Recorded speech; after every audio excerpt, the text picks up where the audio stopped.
So you're thinking about starting a Shopify store. That's awesome.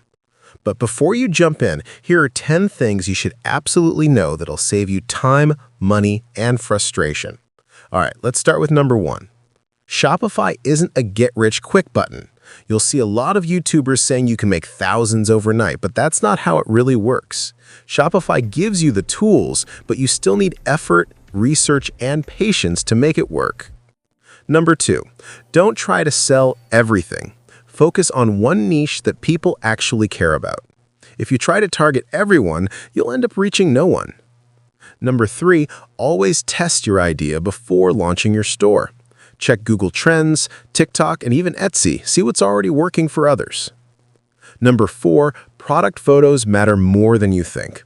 If your product photos look cheap, people will assume your store is cheap too. Number 5, keep your store design clean and simple. You don't need crazy animations or colors, just make sure it looks professional and easy to navigate.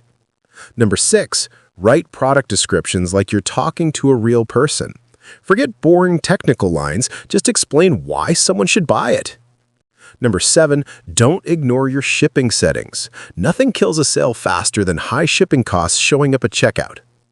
Number 8, start with a free theme. You don't need to buy a $300 premium theme when you're just starting out. Number 9, track everything. If you don't know where your traffic or sales come from, you're just guessing. And finally, number 10, stay consistent. Most new stores fail because people quit too early. The ones who win are the ones who keep learning and tweaking. So, before you start your Shopify journey, remember, it's not about being perfect on day 1, it's about improving every day. If this helped you out, make sure to like and subscribe.